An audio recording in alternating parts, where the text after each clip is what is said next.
Bonjour à tous, bienvenue sur les chroniques du blindage. Alors aujourd'hui, revue de boîte, boîte avec un S, puisque je vais vous parler de la gamme de Sherman disponible chez Asuka Model. Alors Asuka Model, c'est pas une marque, c'est pas une nouvelle marque, c'est une marque japonaise.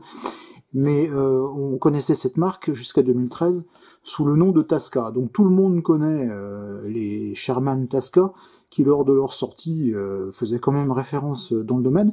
Et donc on va retrouver l'ensemble de la gamme chez Asuka Model, donc, qui remplace Tasca, mais on va retrouver exactement ce qu'on avait à l'époque dans la boîte. Alors j'ai ici un petit échantillonnage de l'ensemble de la gamme qui bien sûr est disponible chez Domino.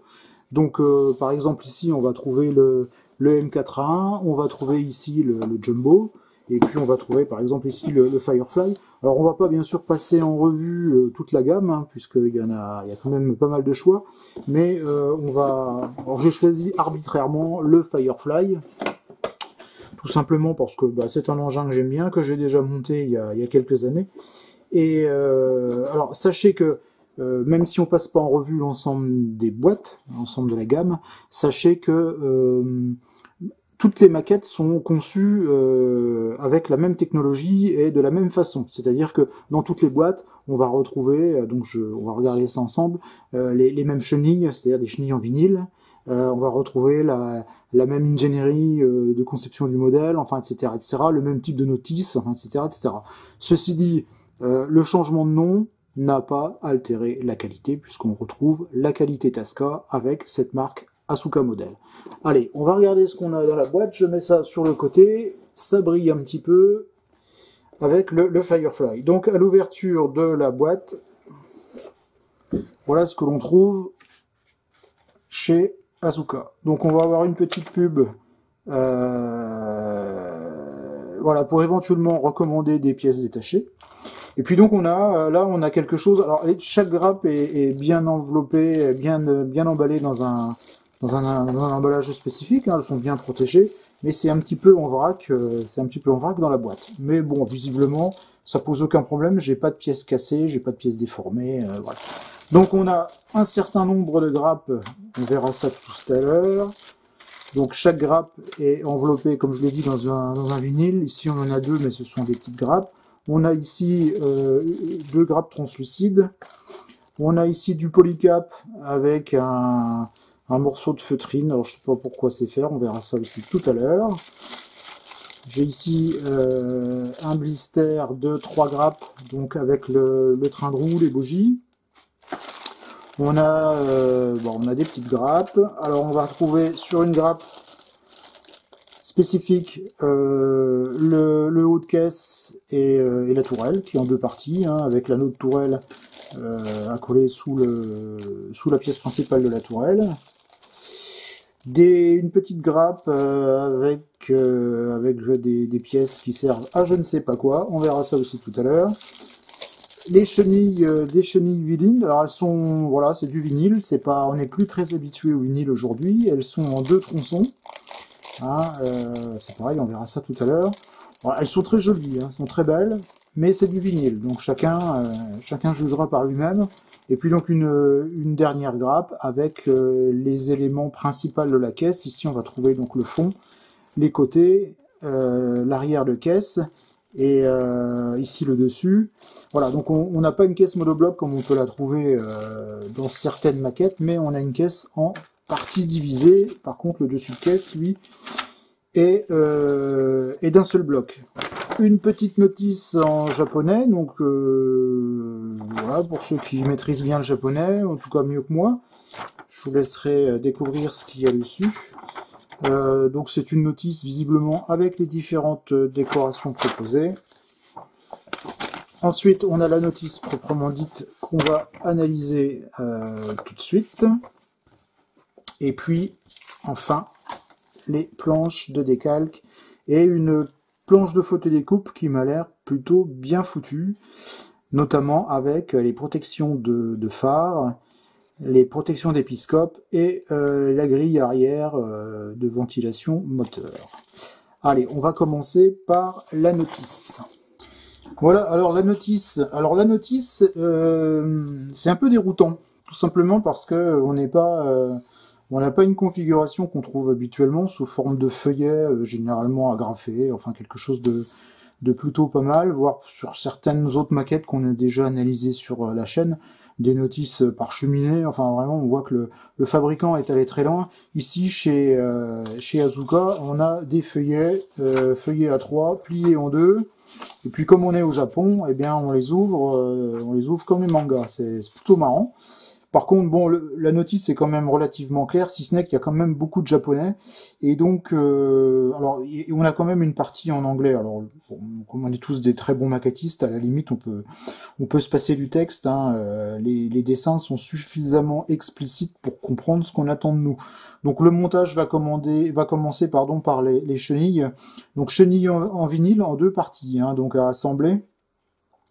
Bon, c'est aussi quelque chose d'un peu particulier. Généralement, les chenilles en vinyle, on les trouve en un seul tronçon. Ici, elles sont en deux tronçons. Bon, moi personnellement, j'aime pas trop les chenilles en vinyle, donc je remplacerai par des chenilles, soit des chenilles métalliques, soit même en plastique. Je sais il y a pas mal de chenilles plastiques qui sont workable, qui existent. Pour les Sherman, il y a tout un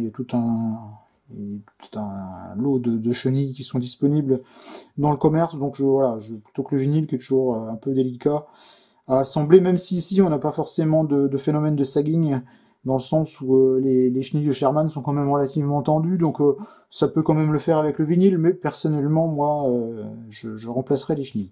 Donc on va démarrer par le train de roue, avec les barbotins, les roues de route. Donc en fait, hein, le Sherman est un char avec un train de roue qui est constitué sous forme de bogies. Hein. Donc on a trois bogies de chaque côté. Donc on commence par le montage des bogies. Voilà, donc tout ça expliqué, montage en deux parties. Donc deux parties à venir ajouter, à venir coller l'une sur l'autre. Ensuite, on va passer au niveau montage de la caisse. Donc, comme je vous l'avais montré tout à l'heure, on va le revoir. Le bas de caisse est en plusieurs parties. Donc là, attention à bien ajuster, à bien respecter les angles de collage. Donc, je vous l'avais dit, c'est un peu déroutant. Hein. Faut ouvrir un peu dans tous les sens. Mais la numérotation est plutôt bien faite, hein, donc on arrive quand même à s'y retrouver. Donc ici, une fois que la caisse est montée, on va passer au montage de tout ce qui est superstructure de caisse. On a une partie, donc les parties en photodécoupe, donc à installer, donc notamment ici la grille de ventilation arrière. Donc tout un tas de petites pièces. Alors le Sherman, c'est pas un char qui est très compliqué, il n'y a pas énormément de choses à monter dessus. Hein. On a ici le cache transmission, le blindage de transmission, donc de type boulonné. Hein, donc pour les experts du Sherman, hein, vous savez qu'il y a beaucoup de Sherman a pas mal évolué. Enfin, il y a plusieurs types de Sherman. Et au niveau transmission, on va aussi trouver plusieurs configurations. Donc on est sur une configuration à boulonné. Ensuite, donc on continue le montage avec ici la partie qui se situe à l'arrière de la caisse, là où on va avoir l'accès à la ventilation. Ensuite, on est toujours sur la caisse, mais cette fois on va passer sur la partie supérieure de caisse, avec bien pareil les éléments de superstructure qui sont à assembler sur la caisse. Donc il n'y en a pas énormément. Hein. Encore une fois, le Sherman c'est un char globalement, on va dire, qui est assez simple, notamment d'extérieur en tout cas. Il n'y a pas énormément de choses à mettre dessus. Puis donc, lorsque vous aurez préparé un peu ces sous-ensembles, eh bien, il suffira simplement de les assembler comme préconisé à la séquence numéro 12. Ici, on vous demande de faire quelques petits trous. Donc, ce sont des trous dans lesquels on viendra, j'imagine, une fois que la caisse sera installée, sera montée, on viendra y mettre divers petits éléments. Ici, on passe aux trappes. Alors pareil, les trappes, il y a eu plusieurs types de trappes sur le Sherman en fonction du type de caisse utilisée. Hein. Bon, je ne vais pas vous faire l'historique de Sherman ici, mais en fonction aussi de l'inclinaison du blindage, enfin, etc. Donc ici, on est sur des petites trappes avec donc tout leur système de périscope, hein, d'épiscope plutôt, Ici, on vous propose de mettre le petit ressort de rappel. Alors, c'est un ressort en plastique, à voir un petit peu comment il est fait, mais ça, c'est le genre de pièce qui est plutôt sympa à refaire en scratch. Donc, je suis à la séquence numéro 13. Je cherche la séquence 14, donc qui est ici. Je vais enlever ça pour plus de clarté. Voilà, ici, donc séquence 14, où voilà, ce que je vous disais tout à l'heure, on vient dans les trous qu'on a pré-percés, on vient y mettre les phares, les protections de phares. On vient alors protection de phare, voilà, c'est ce que j'étais en train de regarder en parlant. Donc ils sont fournis en laiton. Hein, le laiton, les pièces en laiton sont repérées par PE, et donc il faut assembler ces pièces en laiton, les former plutôt avant de les coller.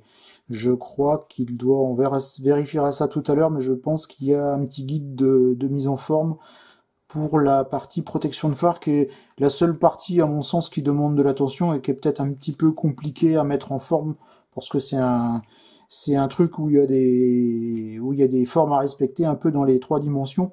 Donc voilà, alors, je crois qu'il doit y avoir ici un guide. On verra ça tout à l'heure sur les pièces. Ensuite, on va passer au montage du glacis arrière. Donc ici, pareil, il y a juste la chaise de route ici à ajouter, quelques petites bricoles. L'arrière du Sherman, c'est plutôt plat. Il n'y a pas de... La ventilation étant l'arrière, on l'a vu tout à l'heure. Donc il n'y a pas de grille de ventilation, il n'y a rien du tout. Il y a quelques outils à mettre en place. Ici, on aura par exemple un extincteur. Ici, on aura une masse. On a les feux arrière, bien sûr, avec leur protection. Et ici aussi, au niveau du pliage, on vous conseille d'utiliser le guide plastique fourni. Alors, je ne l'ai pas vu, mais on le trouvera tout à l'heure dans les grappes. Étape 17. Eh bien, on passe à l'autre côté de caisse, cette fois avec, encore une fois, les outils, extincteurs, hache, pioche, enfin manche et pioche, pelle, et puis donc la baramine, la barre qui sert à la maintenance des chenilles. Une spécificité des chars anglais, c'est généralement il y a un gros coffre qui est positionné à l'arrière du Sherman, et en frein, on vous demande d'assembler les bougies avec le barbotin et les chenilles, plus bien sûr la roue tondeuse. Je suis à l'étape 18, je tourne et j'arrive à l'étape 19. Donc étape 19, une étape qui va relativement vite, ce sont beaucoup de petites pièces assemblées sur la caisse. Et puis là, on passe à l'étape numéro 20 où on vous demande d'assembler les jupes. Alors, chacun verra midi à sa porte, mais les jupes sur le Sherman sont très très très rarement installées et très rarement visibles sur les photos d'époque. Donc perso, je vous conseille pas de les installer, mais encore une fois, si vous les mettez en place, vous restez tout à fait réaliste. Hein. Ensuite, on passe à la tourelle. Donc la tourelle va démarrer par le montage du canon qui est fourni en 2 parties. Hein. Donc on reste quand même sur un kit qui assume sa bonne dizaine d'années, dans le sens où aujourd'hui on va quand même trouver des moules à tiroir avec un canon d'une seule pièce ou des choses comme ça. Là, on reste quand même sur du classique, c'est-à-dire canon en 2 pièces, frein de bouche en 2 pièces, etc. Donc ceux qui le souhaiteront pourront toujours remplacer par de l'aftermarket. Hein, il existe de très jolis canons dans le commerce, par exemple chez Aber qui fournit une gamme de canons tout à fait remarquable, mais enfin il y en a d'autres. Hein. Voilà, donc là on reste quand même sur du kit, du bon kit comme bien de chez nous. Donc voilà, assemblage du canon, le système qui permet d'orienter en site le canon, hein, simplement voilà, on donne un petit peu d'incidence à la bête. Ensuite, on va passer au montage des trappes de tourelle, et puis au coffre à radio, pardon, qui se situe à l'arrière de tourelle, coffre blindé, qui est aussi une caractéristique de ce type de tourelle montée sur les Firefly. Je suis à l'étape 22, donc si je tourne, j'arrive à l'étape 14, donc ça veut dire qu'il faut que je change de feuillet. Voilà, et donc lorsqu'on aura terminé l'étape 22, on aura simplement la tourelle à assembler sur la caisse, et puis donc ici, éventuellement, une élingue à monter sur le côté du char. On a une figurine qui est fournie dans la boîte, qu'on verra tout à l'heure, donc après voilà, chacun pourra toujours utiliser la figurine de la boîte. qui accuse un petit peu son âge. Aujourd'hui, il existe d'autres figurines, notamment aujourd'hui ce qu'on peut trouver en résine ou en impression 3D, ce qui est entre guillemets peut-être encore mieux. Donc voilà, chacun encore une fois verra midi à sa porte. Alors voilà, donc pour la notice de montage, alors je reprends mes feuillets, bon, il y en a un petit peu dans tous les sens, je vais quand même les remettre dans le bon ordre. Bon, vous voyez, il y a peu d'étapes en fait, il y a 25 étapes, enfin la 25e, hein, il y a rien à faire dessus. Voilà. Je dis voilà, mais non, voilà pas, parce que j'en ai un peu dans tous les sens. Voilà. Hop. Donc notice un petit peu fouillis, je dirais, hein, un petit peu farfelu, bon, qui reste quand même clair et accessible, hein, pas d'affolement, mais voilà, on est un petit peu décontenancé, et d'une part parce qu'il y a plein de caractères japonais dans tous les sens, et puis par sa conception qui est un petit peu à la va comme je te pousse. Hein. Allez, maintenant on va regarder les grappes. Alors, au niveau des grappes, on va commencer avec les grappes, je qualifierais de grappes principales, avec, on va dire, les gros éléments fournis dans le kit, avec notamment le dessus de caisse et le dessus de tourelle. Alors, je peux vous dire tout de suite que c'est vraiment de la belle ouvrage. Parce qu'on va retrouver, alors je ne sais pas, j'ai essayé de vous montrer ça notamment ici, l'ensemble des cordons de soudure, hein, ici, enfin on en a vraiment partout, ils sont extrêmement fins et extrêmement bien faits. On a une légère, mais alors très légère, un très léger effet de fonderie qui est représenté. Je pense que c'est suffisant hein, sur les Sherman. Les Sherman sont des engins qui sont quand même très très lisses, donc c'est pas la peine de se prendre la tête, on n'est pas sur du russe. On a même ici les... Alors, je sais pas si vous voyez, hop, voilà, je pense que oui. On a même ici les numéros de fonderie, hein, qui sont, c'est une caractéristique des Sherman, qui sont gravés sur les plaques. C'est vraiment très très joli. Au niveau de la tourelle, on va retrouver globalement la même qualité, bien entendu, hein, avec peut-être ici une structure de surface à peut-être accentuer un petit peu, parce qu'on là, on est sur un élément qui est moulé. Donc peut-être un peu plus brut de fonderie que ce qu'on avait au niveau de la caisse, qui sont des plaques laminées qui sont soudées, hein, donc qui sont de par la technologie employée pour la conception, font que les plaques généralement sont beaucoup plus lisses, alors que ce qui est moulé est un peu plus rugueux. Mais bon, consultez quand même les photos, il y a plein de photos sur des engins restaurés. De toute façon, vous verrez un petit peu l'état de la tourelle notamment. Et bon, c'est pas, encore une fois, on n'est pas sur du russe. Hein. Si vous souhaitez améliorer un peu l'aspect fonderie, il faudra quand même rester, somme toute, assez léger. Toujours dans la série des grosses plaques, des grosses grappes, pardon, on passe sur la grappe qui contient donc cette fois les plaques de caisse, hein, donc la caisse, on l'a vu tout à l'heure, est à assembler. Donc voilà l'ensemble des pièces qui vous permettra d'assembler la caisse. Donc attention aux ajustements simplement ici. Faites à mon avis de nombreux assemblages à blanc avec le dessus de caisse pour être sûr de faire un assemblage correct. On a ici les pots d'échappement, on a ici la partie arrière, donc glacis arrière. Alors encore une fois, hein, je ne sais pas si vous verrez bien, mais on a ici des numéros de fonderie qui sont directement gravés sur la pièce, et c'est vraiment très très beau. Encore une fois, hein, les Sherman Tasca qu'on retrouve donc ici, c'était vraiment de très belles pièces. Hein, donc on retrouve effectivement ce qu'on avait à l'époque. Le standard, la même qualité. Ici, on a la grappe donc qui contient notamment le canon, donc on l'a vu aussi tout à l'heure, un canon en 2 parties, donc là on est plutôt sur l'ancienne méthode, je dirais, avec le frein de bouche. Alors on a 2 types de freins de bouche qui sont fournis, un avec des évacuateurs de fumée ronds et l'autre plutôt rectangulaire. Donc voilà, après selon la version que vous choisirez, on verra tout à l'heure au niveau de ce que propose Asuka en décoration. Faudra faire attention de mettre le bon élément. Bon, il y a beaucoup de docks qui existent, hein, donc je pense que là-dessus c'est facilement trouvable. On aura aussi la figurine. Alors là, par contre, effectivement, là on est quand même sur quelque chose Voilà, c'est plus tellement au standard, selon moi, et je vous laisserai vous faire votre propre idée, mais enfin, on n'achète pas de maquette pour la figurine qu'il y a dedans. Si elle est jolie, tant mieux, si elle est pas jolie, eh bien, tant pis. Mais voilà, bon, la figurine, elle mérite d'exister. On va passer ensuite sur une grappe. Alors les grappes, vous voyez, sont pas très très grosses, hein. Ça reste quelque chose de plutôt petit. Bon, il n'y a pas énormément de pièces.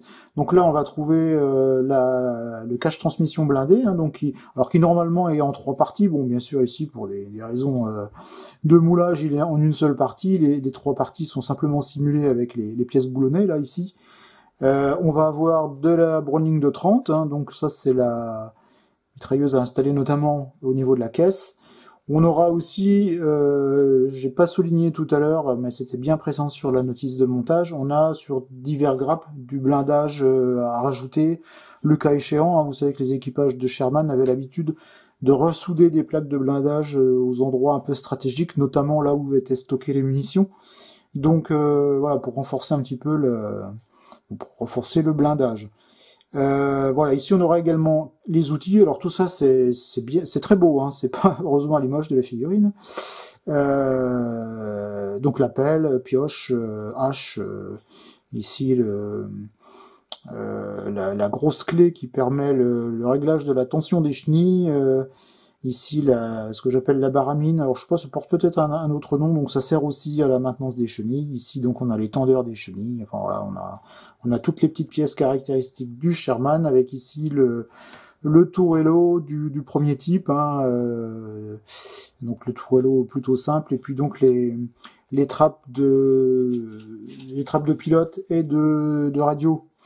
Ici, une toute petite grappe, avec encore un blindage additionnel éventuellement ajouté. On a ici le petit ressort de rappel qui est à... Alors je vais peut-être me rapprocher, vous verrez mieux, évidemment, qui est installé au niveau de la trappe, enfin au niveau des trappes pilote et radio. Donc ça, c'est comme je disais tout à l'heure, c'est le genre de truc qui est sympa à refaire en fil de cuivre très fin, qu'on enroule une épingle par exemple, hein, qu'on essaie de faire quelque chose de fin. Ça fait toujours son petit effet. On aura aussi ici proposé en plastique les protections donc des phares avant et des feux arrière. Hein, donc pour les gens qui sont un peu rebutés par l'utilisation du laiton et notamment par sa mise en forme, on verra, il y a bien un guide, hein, comme je vous le disais tout à l'heure. Donc finalement, vous pouvez toujours essayer, si vous n'avez pas trop l'habitude d'utiliser le laiton, vous pouvez toujours essayer de mettre les pièces en forme. Et puis, si ça foire, pas de crainte, vous avez les pièces de remplacement plastique qui sont bien entendu un petit peu plus épaisses. Les pièces, en réalité, c'est du fer plat, hein, donc c'est quand même assez fin. Maintenant, voilà, si vous mettez pas les pièces en laiton, vous mettrez les pièces en plastique. Moi, les premiers Sherman que j'ai montés, c'est Sherman Italeri, et on se posait pas la question de savoir si on mettrait les pièces en laiton ou les pièces en plastique. Alors ici, c'est exactement la même grappe que je viens de vous montrer. Ensuite, on passe sur une des 3 grappes, puisque en fait on a 3 grappes avec les roues et les différents éléments qui composent les bougies. Hein. Donc on a 2 types de roues qui sont fournies, 3 types de roues qui sont fournies, pardon, une à rayon, une à pseudo rayon, donc c'est-à-dire une roue pleine avec un semblant de rayon, donc c'est de la roue qui est pleine, hein. Les roues à rayons sont plutôt pas mal, sont bien ajourées, et puis ici de la roue pleine. Alors vous pouvez mixer un petit peu, hein, vous pouvez panacher, c'est pareil au niveau des photos, notamment les photos d'époque. On voit que souvent au gré des réparations, les ateliers mettaient un peu ce qu'ils avaient sous la main, donc on se retrouve parfois avec différents types de roues. Donc ça aussi à voir selon la doc à votre disposition et le modèle que vous souhaitez monter, si toutefois vous souhaitez un modèle bien spécifique. Donc vous voyez, c'est des roues en 2 parties. À l'intérieur, on met le polycap blanc que je vous ai montré tout à l'heure et on vient ajouter la partie qui correspond bien sûr à la face externe. Et on a donc la roue qui se trouve montée. Il n'y a que pour les roues à rayons pour lesquelles on n'utilisera pas les polycaps. Alors, voilà, petite bizarrerie. Ici, on a les pièces qui se montent au-dessus des bogies Donc en fait, ce sont des pièces sur lesquelles les chenilles pouvaient venir reposer à l'arrêt ou je dirais pas lorsque le char était en mouvement, elles avaient plutôt tendance à être tendues. Mais disons que voilà, ça c'est le petit système qui permet à la chenille de se reposer si toutefois elle n'était pas suffisamment tendue. Encore une grappe qui concerne le train de roue avec cette fois les barbotins. Alors je dis les barbotins parce qu'encore une fois on a plusieurs types de barbotins qui sont proposés. Donc voilà, on a 3 types de barbotins qui sont proposés. Cette grappe-là, on l'a en 2 exemplaires, hein, bien entendu. Et puis donc la roue tendeuse, qui visuellement rappelle les roues de route, hein, c'est globalement la même chose. Et puis ici des petits éléments, notamment ici avec une pièce de la transmission. Voilà donc pour la partie plastique. Je passe à la partie chenille tout de suite. Donc vous voyez les chenilles, hop, sont en 2 parties, c'est du vinyle. Alors bon, on a les qualités du vinyle. Si toutefois il y a des qualités sur le vinyle, c'est que ça va vite à monter. On a des pièces qui sont plutôt de bel aspect. Hein. L'aspect est vraiment plutôt pas mal. Là-dessus, le vinyle a quand même fait beaucoup de progrès. Enfin, ça dépend un peu des fabricants. Bon, moi, ce qui me gêne, c'est que là, voilà, c'est des pièces qui sont en 2 parties. Donc déjà, le vinyle, c'est incollable, hein, c'est ultra chiant à coller. Il faut les mettre en forme. Ça finit toujours par se barrer d'un côté. En plus, ici, on a des tétines d'éjection, voilà, qui sont ça, c'est inenlevable. Je sais pas si inenlevable ça existe, mais en tout cas, moi, je dis inenlevable, c'est-à-dire qu'on peut pas enlever correctement et proprement. Le vinyle, ça ne se ponce pas. Alors tout ce qu'on peut faire, c'est de les couper. Et puis essayer de faire en sorte que la partie là se retrouve sous une roue. Bon, pour la partie supérieure, c'est pas grave, on la verra pas, mais bon, voilà. C'est pour ça que moi, généralement, je remplace les chenilles, parce que, on trouve plus beaucoup de vinyle. Mais là, on retrouve encore une fois dans la boîte ce qu'on trouvait il y a une bonne grosse dizaine d'années dans les kits, hein, même si à l'époque, on avait déjà du maillon plastique. Voilà, c'est un choix qui est fait, et puis il influe forcément sur le prix, ce qui permet d'avoir des prix un petit peu plus tirés vers le bas. Ensuite, on va avoir deux petites grappes translucides avec les épiscopes, et puis donc bon, je l'ai pas ouverte parce que je veux pas la rayer, mais on a les épiscopes et les optiques de phare et de feu arrière. Hein. Donc ça, c'est somme toute assez classique. Je passe à la petite planche de photodécoupe. Alors là, on va retrouver... Ah oui, il y a une pièce que je n'ai pas montrée tout à l'heure. Je vais regarder, ça j'ai oublié, parce que c'est quand même important. Alors je vais la retrouver sur une des grappes que j'ai montrées tout à l'heure. Je suis passé un peu vite. Donc oui, là voilà. Ce que je voulais vous montrer, c'était ça. Cette pièce-là. Ça, c'est le guide qui va servir à mettre en forme la photodécoupe. Donc la photodécoupe des protections de phare avant et de feu arrière. Hein, donc la partie là va servir à former la partie feu avant, et pour la partie feu arrière, ça va se passer sur le derrière. Hein, donc voilà. Donc avec ça, normalement, ça ne devrait pas poser de soucis pour mettre en forme les pièces en photodécoupe. Donc je vais sortir la planche, voilà, qui est assez épaisse, donc je dirais pas fragile, hein, donc encore une fois pour les gens qui n'ont pas trop l'habitude de la photodécoupe, ça reste quelque chose de facilement utilisable. Petite astuce, si vous souhaitez former vos pièces avec de la photodécoupe un petit peu épaisse, pour plus de facilité, il faut recuire le laiton, c'est pas compliqué, vous tenez avec une pince, alors si possible une pince à manche en bois, vous chauffez au rouge avec un briquet, vous nettoyez, et là votre laiton, tout comme le cuivre, hein, c'est le même principe, va devenir beaucoup plus malléable. Donc voilà, sur cette petite planche de photodeck, on retrouve l'ensemble des protections de feu, comme je l'ai déjà mentionné à plusieurs reprises. On va retrouver les grilles de protection des ventilations arrière, grilles de protection de l'entrée des ventilations de côté.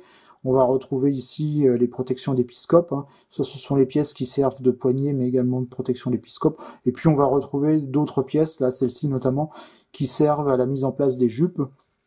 Mais encore une fois, les jupes étaient extrêmement rarement montées sur les Sherman. Voilà, et puis donc dernière chose de la boîte, bien sûr, la planche de décalque. Alors la planche de décalque, hop, je vais reprendre le feuillet dédié. Alors tout d'abord, bon, évidemment, très bonne qualité, hein. Donc on va trouver tous les attributs caractéristiques du Sherman. On va trouver ici le belvédère, un nom de baptême. On va retrouver les étoiles blanches, signes distinctifs des Alliés, les marquages spécifiques pour les chars britanniques. Hein. Et puis donc on a une version polonaise aussi qui est assez sympa et un petit peu plus colorée. Donc voilà pour la planche de décalque fournie avec la boîte. Donc les versions, on a une version ici du 8e lancier en Normandie, pour décoration assez sobre avec une étoile sur la plage arrière. Ici un marquage d'unité et puis sur le côté voilà deux autres marquages blancs. On va ensuite avoir fourni sur la planche de décalque donc notre fameux belvédère qui bon est intéressant avec son nom de baptême sur le côté. Donc là on est toujours sur un char britannique qui est toujours en Normandie. Ensuite on va passer sur la 3e déco. Donc là on a chose d'un petit peu plus imposante, hein, avec notamment le triangle jaune, ça fait toujours son petit effet, je trouve. Donc là, on est sur un char polonais au printemps 44. Alors, il n'y a pas de précision sur sa situation. Alors, on imagine qu'au printemps 44, on devait être soit en Normandie, soit encore en Angleterre. Ensuite, on va passer sur un char néo-zélandais, avec un 18 bleu, le 18 bleu qui est plutôt sympa aussi, hein, avec voilà les attributs caractéristiques. Et là, on est en avril 45 en Italie. Ah oui, je disais ou en Angleterre, et je pense pas que les Polonais étaient en Italie, mais je suis pas assez calé sur le sujet, donc je vous laisserai vérifier par vous-même. Voilà, donc au niveau des profils, enfin entre guillemets profils, hein, vous voyez, ici on reste encore sur quelque chose d'assez basique, ce sont des profils en noir et blanc. Après ça suffit amplement hein, aussi, vous savez ce qu'on trouve parfois en couleur dans les différentes boîtes chez les différents fabricants, c'est aussi un peu parfois du tape à l'œil. Ceci dit, on va pas s'en priver, c'est assez joli, mais voilà, à la limite si on a que ça, on y arrive aussi. Ici, vous aurez les indications de couleur. Alors, les Sherman sont généralement peints en vert. Alors, c'est du vert bronze pour la partie britannique. Après, je sais pas s'il y a des variantes de vert. Je suis pas encore une fois assez spécialiste. Hein, je suis pas spécialiste des blindés alliés. Je suis pas spécialiste du tout d'ailleurs, mais disons que peut-être que j'ai un peu plus de connaissances sur la partie russe. Mais voilà, donc après, voilà, référez-vous à votre documentation.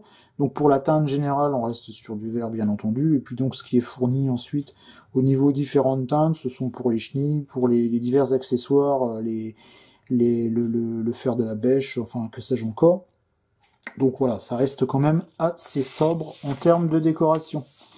Voilà donc pour cette présentation de Sherman. Donc encore une fois, les autres Sherman de la gamme sont constitués globalement de la même façon, avec le même type de pièces. Bien sûr, chacun a ses caractéristiques spécifiques, hein, on est bien d'accord là-dessus, mais vous allez retrouver des chenilles vinyles, enfin, etc. Vous allez retrouver un peu le même type de notice. Et voilà, donc sachez quand même que cette gamme de Sherman reste actuellement la meilleure disponible sur le marché, même si les Sherman, même si les maquettes datent un petit peu, on est sur des maquettes qui sont supérieures à ce qu'a produit Dragon, même si les maquettes Dragon, enfin il y en a certaines, c'est un peu plus tangent, mais restent quand même de très bons produits. Là, on est vraiment sur des maquettes, alors qui sont vraiment excellentes. Peut-être perfectibles, je pense par exemple aux chenilles, mais encore une fois, chacun y mettra et le budget qu'il souhaite et l'ardeur qu'il souhaite, hein, parce que monter des chenilles maillon par maillon, c'est aussi quelque chose qui demande un investissement en temps. Mais voilà, ça reste ce que vous pouvez trouver de mieux au niveau Sherman sur le marché. Je remercie notre partenaire Domino, je remercie Sylvain, et je vous dis à très bientôt sur les Chroniques du blindage.